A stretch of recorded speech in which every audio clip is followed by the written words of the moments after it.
Online tutorial Hindi class lecture 25 में Hindi grammar में standard 7 and 8 के बच्चों का स्वागत है।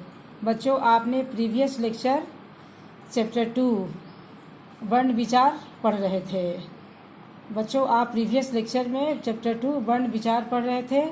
इस चैप्टर में आपने सीखा कि वर्ण भाषा की लघुत्तम इकाई है। वर्णों का व्यवस्थित समूह वर्णमाला कहलाता है। वर्णों के मुख्य दो भेद हैं, स्वर और व्यंजन। स्वर के 3 भेद हैं, हर्ष स्वर, दीर्घ स्वर और प्लुत।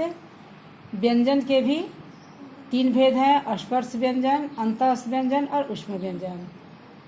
बच्चों, आपने संयुक्त व्यंजन और द्वित्व व्यंजन के बारे में भी जाना था। 2 व्यंजनों के परस्पर संयोग को संयुक्त व्यंजन कहते हैं। जैसे आपका मूर्धन्य स हुआ, त्र हुआ, इसमें आप त और र मिलकर बना है। जैसे आपका ज्ञ हुआ, ज और य मिलकर बना, ये आपके संयुक्त व्यंजन है। जब एक ही व्यंजन 2 बार प्रयुक्त हो तो उसे हम द्वित्व व्यंजन कहते हैं। जैसे कच्चा, बच्चा, यानी यहाँ पर इसमें च आपका वर्ण जो है वह 2 बार प्रयुक्त हुआ है, इसलिए ये द्वित्व व्यंजन कहलाते हैं।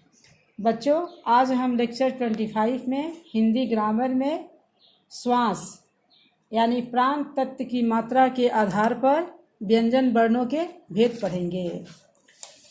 बच्चों, आप अपनी बुक पर ध्यान देंगे। प्राण तत्व की मात्रा के आधार पर व्यंजन के 2 भेद हैं, अल्प प्राण और महाप्राण।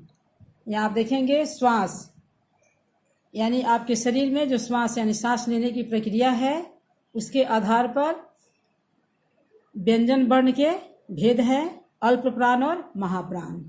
अब अल्प प्राण किसे कहते हैं? यानी कि जिन व्यंजन ध्वनियों के उच्चारण में, बच्चों आप जानते हैं कि वर्ण का मौखिक रूप ध्वनि कहलाता है। जब आप इसको लिखित लिखेंगे तो यह वर्ण कहलाता है।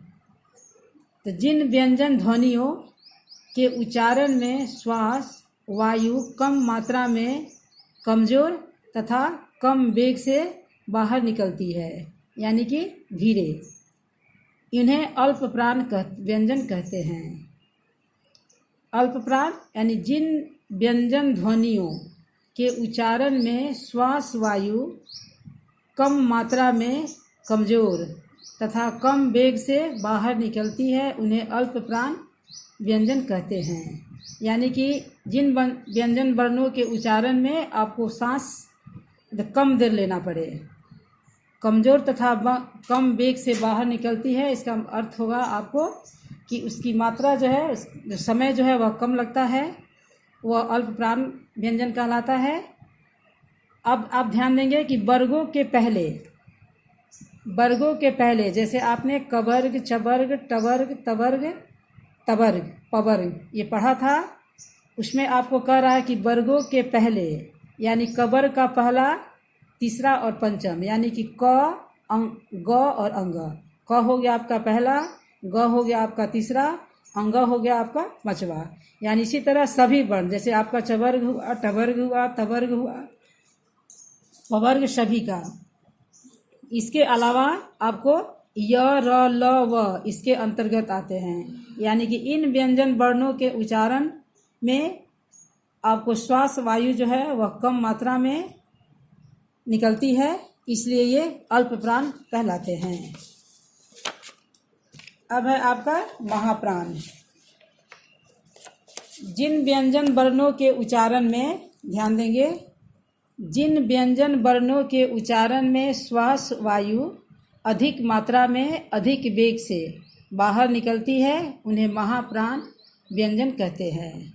यानी कि इन वर्णों को उच्चारण करते समय आपको श्वास मतलब लंबे तक सांस खींचना पड़े और जोर से बाहर निकले, वह आपका महाप्राण व्यंजन कहलाता है।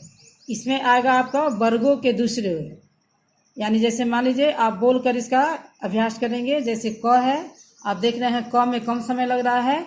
ख आप बोलेंगे तो आप देखेंगे इसके उच्चारण में ज़्यादा समय लग रहा है। दूसरे तथा चौथे यानी ख और घ। इसी प्रकार हर एक वर्ण के यानी कवर्ग, टवर्ग, तवर्ग, चवर्ग, तवर्ग, पवर्ग सभी के, और उसके अलावा यानी ऊष्म व्यंजन, आपका ऊष्म व्यंजन यानी मूर्धन्य स, तालव्य श, मूर्धन स, दंत स, ये सभी वर्ण आपके महाप्राण के अंतर्गत आते हैं।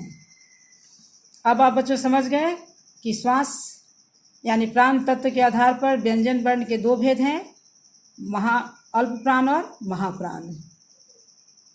स्वर तंत्रियों में होने वाले कंपन के आधार पर व्यंजन वर्णों के भेद, यानी कि उच्चारण करते वक्त, यानी कि वर्णों का जब हम उच्चारण करते हैं तो स्वर यानी हमारे कुछ वर्णों के उच्चारण में स्वर में आपको कंपन होता है, या गूंज के आधार पर वर्णों के दो भेद किए गए हैं।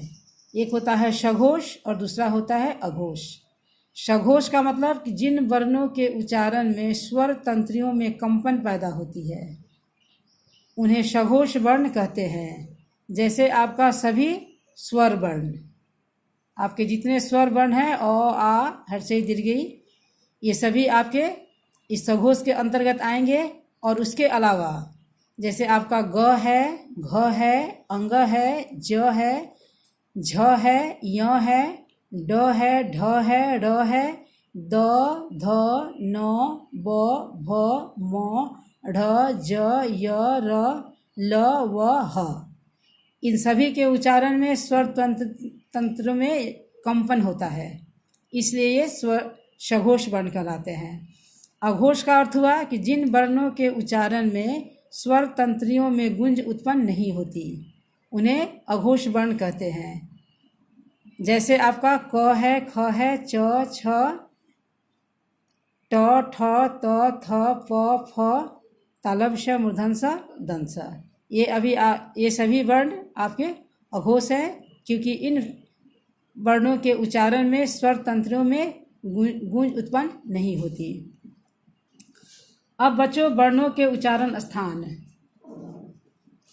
वर्णों के उच्चारण स्थान आप तो जानते हैं कि जो भी वर्ण हम बोलते हैं उसका उच्चारण स्थान होता है। जो वर्ण मुख के जिस भाग से उच्चारण किया जाए मुख का वह भाग उच्चारण स्थान होता है। आपका उच्चारण स्थान 6 है। कंठ है, तालु है, मूर्धा है, दंत है, ओष्ठ है, नासिका है, ये सभी वर्णों के उच्चारण स्थान हैं।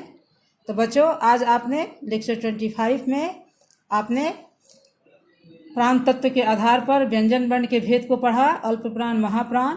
स्वर तंत्री के आधार पर भी व्यंजन के दो भेद होते हैं, सघोष और अघोष। वर्णों के उच्चारण स्थान को आपने पढ़ा। नेक्स्ट लेक्चर में